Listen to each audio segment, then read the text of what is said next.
नमस्कार विद्यार्थ्यांनो, आपण अर्थशास्त्र हा विषय पाहतोय आणि आपण तिसरं प्रकरण पाहतोय विभाजन मूल्य। सध्या आपला प्रश्न चाललेला आहे चतुर्थके काढणे, बरोबर।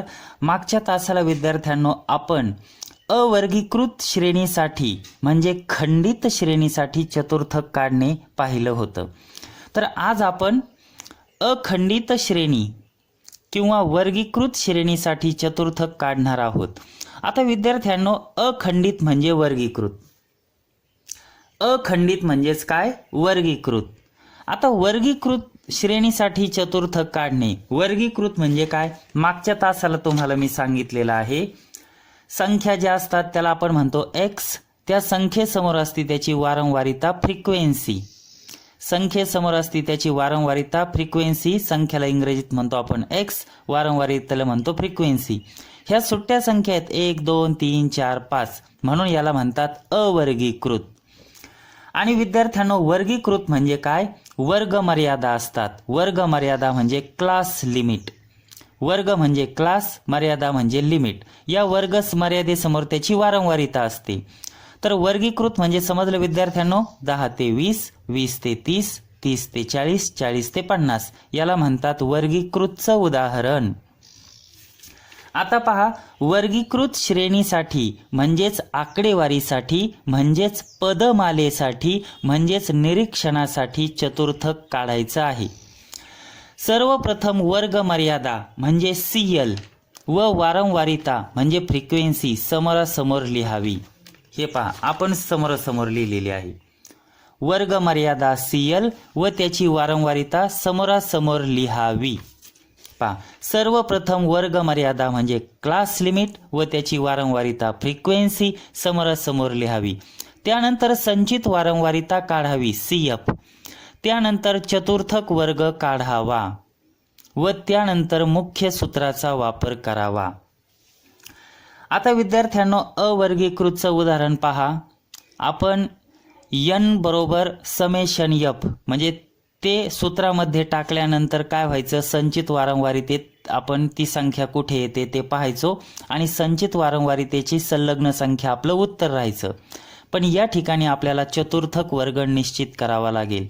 सूत्र आहे Q1 पहिले चतुर्थक बरोबर 1n/4 च्या पदाचे मूल्य, दुसरे चतुर्थक Q2 बरोबर 2n/4 च्या पदाचे मूल्य, Q3 बरोबर 3n/4 च्या पदाचे मूल्य। विद्यार्थ्यांनो, इथं 1 असेल तर इथं 1 येईल, 2 असेल म्हणजे दुसरं चतुर्थक तर इथं 2 येईल, इथे 3 म्हणजे तिसरे चतुर्थक 3 असेल तर इथे 3 येईल।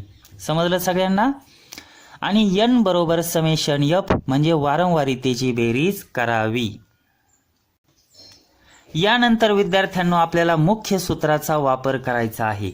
मुख्य सूत्र पहा विद्यार्थ्यांनो, Q1 म्हणजे पहिले चतुर्थक बरोबर L1 अधिक कंसामध्ये L2 वजा L1 छेद F कंस पूर्ण गुणिले दुसऱ्या कंसात 1n/4 वजा CF कंस पूर्ण। तर हे आहे विद्यार्थ्यांनो पहिल्या चतुर्थकाचं सूत्र। आता दुसरे चतुर्थक विद्यार्थ्यांनो, इथे 2 असेल तर सूत्र याचप्रमाणे इथे 2n येईल। जर इथे 3 असेल तिसरे चतुर्थक तर इथे 3n येईल। सगळे सूत्र सारखेच आहेत। समजलं। Q2 बरोबर काय, L1 अधिक कंसात L2 वजा L1 भागिले F कंस पूर्ण गुणिले 2n/4 वजा CF, इथे 2 तर इथे 2। Q3 तिसरे चतुर्थक, इथे 3 तर इथे 3। आता याचा अर्थ समजून घ्या। Q म्हणजे काय, क्वार्टाइल्स, चतुर्थके। Q म्हणजे काय विद्यार्थ्यांनो, क्वार्टाइल्स, चतुर्थके। मग पहिले 1 म्हणजे पहिले, 2 म्हणजे दुसरे, 3 म्हणजे तिसरे। आता L1 म्हणजे चतुर्थक वर्गाची कनिष्ठ वर्ग मर्यादा। आता विद्यार्थ्यांनो पहा, समजा हा आपला चतुर्थक वर्ग आहे तर याला म्हणतात कनिष्ठ वर्ग मर्यादा, याला म्हणतात वरिष्ठ वर्ग मर्यादा। कनिष्ठ म्हणजे लहान, वरिष्ठ म्हणजे मोठी। L1 म्हणजे चतुर्थक वर्गाची कनिष्ठ वर्ग मर्यादा, L2 म्हणजे चतुर्थक वर्गाची वरिष्ठ किंवा ज्येष्ठ वर्ग मर्यादा, F फ्रिक्वेन्सी म्हणजे काय, चतुर्थक वर्गाची वारंवारिता, हा समजा आपला चतुर्थक वर्ग असेल तर याची ही वारंवारिता. आणि CF म्हणजे चतुर्थक वर्गाच्या वरच्या वर्गाची संचित वारंवारिता. समजा ही आपली संचित वारंवारिता असेल विद्यार्थ्यांनो अंदाजे. तर CF म्हणजे काय सांगितलंय, चतुर्थक वर्गाच्या वरच्या वर्गाची संचित वारंवारिता. म्हणजे आपला हा जर चतुर्थक वर्ग असेल तर वरच्या वर्गाची संचित वारंवारिता. आलं लक्षात. L1 म्हणजे काय, चतुर्थक वर्गाची कनिष्ठ वर्ग मर्यादा. L2 म्हणजे चतुर्थक वर्गाची वरिष्ठ वर्ग मर्यादा. F फ्रिक्वेन्सी म्हणजे चतुर्थक वर्गाची वारंवारिता. आणि CF म्हणजे चतुर्थक वर्गाच्या वरच्या वर्गाची संचित वारंवारिता. हे पहा, N बरोबर समेशन F म्हणजे वारंवारितेची बेरीज. आता विद्यार्थ्यांनो पहा, तुम्हाला असं उदाहरण दिलेलं असेल, खालील सामग्रीचे पहिले चतुर्थक व तिसरे चतुर्थक काढा. पहिले चतुर्थक म्हणजे Q1, तिसरे चतुर्थक म्हणजे Q3. बरोबर. उदाहरण दिलं आहे, पाऊस सेमी 20 ते 30. इकडे आहे वर्षांची संख्या 7. आता 20 ते 30, 30 ते 40 हे काय आहे विद्यार्थ्यांनो, वर्ग मर्यादा. या वर्ग मर्यादाला काय म्हणतात इंग्रजीमध्ये विद्यार्थ्यांनो, क्लास लिमिट. या वर्ग मर्यादा आहेत क्लास लिमिट. आणि याच्या समोर असते त्याची वारंवारिता म्हणजे फ्रिक्वेन्सी. तर तुम्हाला इंग्रजीमध्ये हे कन्व्हर्ट करून घ्यायचं आहे. तुम्हाला असा प्रश्न विचारला जाईल, मग हे तुम्हाला उभं लिहावे लागेल. ही क्लास लिमिट म्हणजे वर्ग मर्यादा, त्याच्यासमोर त्याची वारंवारिता लिहावी लागेल आणि नंतर ती संचित वारंवारिता काढावी लागेल. पहा, आता आपण काढूया. आता विद्यार्थ्यांनो आपल्याला असं उदाहरण परीक्षेला विचारलं जाईल, पहिले चतुर्थक व तिसरे चतुर्थक काढा असं विचारलं जाईल. सर्वप्रथम तुम्ही काय करायचं आहे की हे उभ्या पद्धतीने लिहायचं आहे. उभी सारणी, सारणी म्हणजे तक्ता म्हणजे कोष्टक. डाव्या बाजूला काय येईल, क्लास लिमिट.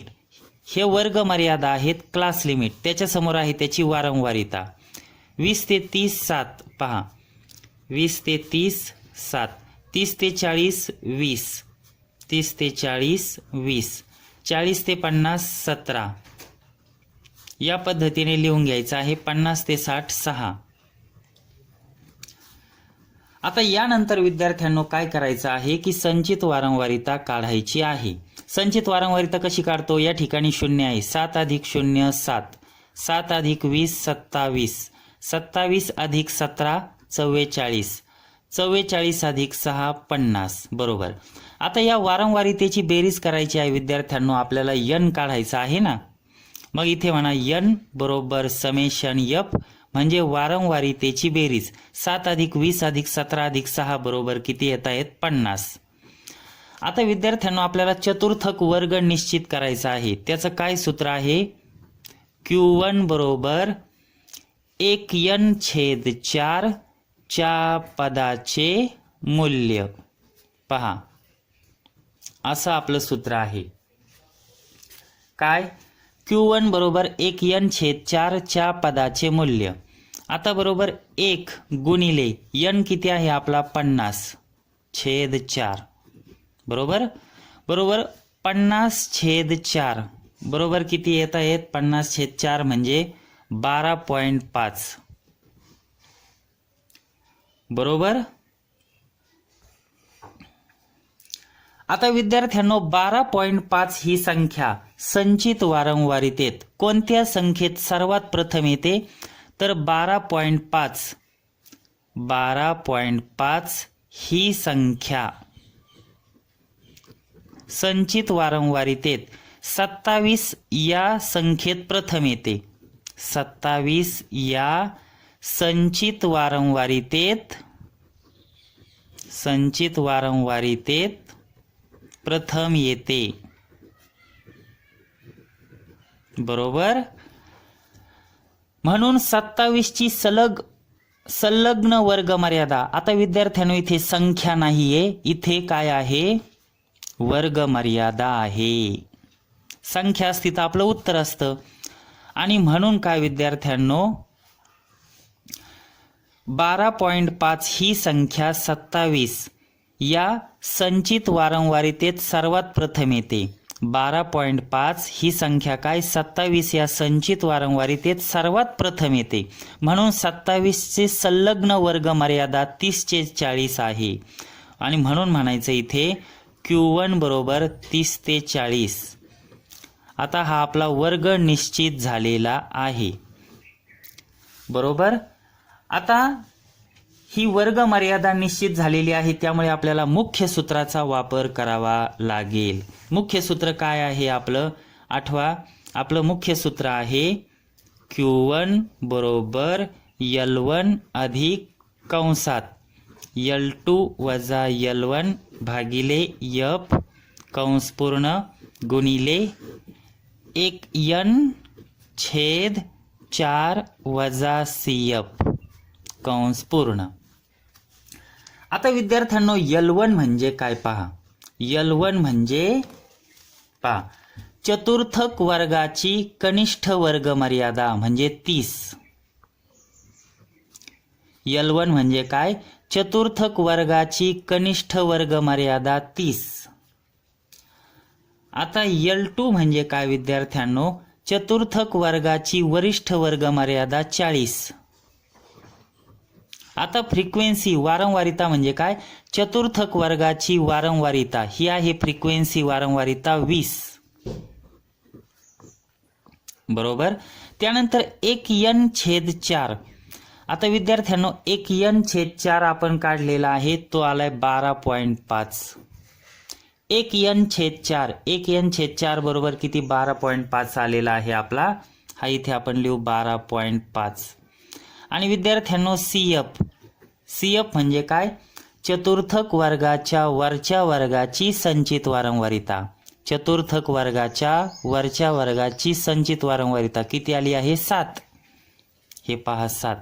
आता सूत्रामध्ये सगळ्या किमती टाकून घ्या. बरोबर. L1 किती? 30 अधिक कंसात L2 वजा L1 40 वजा 30. पहा 40 वजा 30 भागिले F किती आहे? 20 कंस पूर्ण गुणिले 1n/4 किती आहे? 12.5 वजा CF किती आहे विद्यार्थ्यांनो? 7. बरोबर. बरोबर 30 अधिक 40 वजा 30 म्हणजे किती विद्यार्थ्यांनो? 10 भागिले 20 कंस पूर्ण गुणिले 12.5 वजा 7.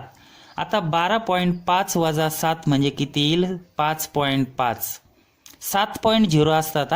12.5 वजा 7 म्हणजे 5.5. बरोबर. पहा 30 अधिक 10 भागिले, आता पहा विद्यार्थ्यांनो इथं काय करायचं आहे. आता 10 भागिले 20 गुणिले 5.5. तर या ठिकाणी तुम्ही दोन पद्धतीचा वापर करू शकता. 55 गुणिले 10 5.5 गुणिले 10. हा इथे 1 शून्य आहे आणि इथे 1 पॉइंट आतमध्ये आहे. जर 5.5 ने 10 ला जर गुणलं तर 55 उत्तर येईल. काय सांगितलं विद्यार्थ्यांनो? 5.5 ने जर 10 ला गुणलं, हे पहा 5.5 गुणिले 10 तर 55 उत्तर येईल. कारण 55.0 उत्तर येईल ना. किंवा जर दुसरी पद्धत सांगतो 10 भागिले 20 गुणिले 5.5. हे पहा 10 भागिले 20 गुणिले 5.5. तर या ठिकाणी तुम्ही असंही करू शकता. हा 1 पॉइंट आहे. बरोबर. हा जर आपण घालवला, बरोबर, म्हणजे असं जर आपण केलं 10/20 गुणिले 55, हा 1 पॉइंट घातलं तर खाली 10 ने भागावं लागेल. मग हे 10 गेले, हे 10 गेले, बरोबर 55/20 असं येईल. बरोबर. आणि 55/20 आल्यानंतर मग आपल्याला काय उत्तर येईल? साधारणतः 2.75 उत्तर येईल. भागाकार सोपा आहे. आता पहा इथे 30 अधिक 10/20 गुणिले 5.5 बरोबर 30 अधिक 55 भागिले 20. बरोबर. आणि मग 30 अधिक 55 भागिले 20 म्हणजे किती येत आहेत? 2.75. बरोबर उत्तर येत आहे 32.75. म्हणजे Q1 पहिले चतुर्थक बरोबर 32.75. याच पद्धतीप्रमाणे विद्यार्थ्यांनो Q3 म्हणजे तिसरे चतुर्थक तुम्ही काढायचे आहे.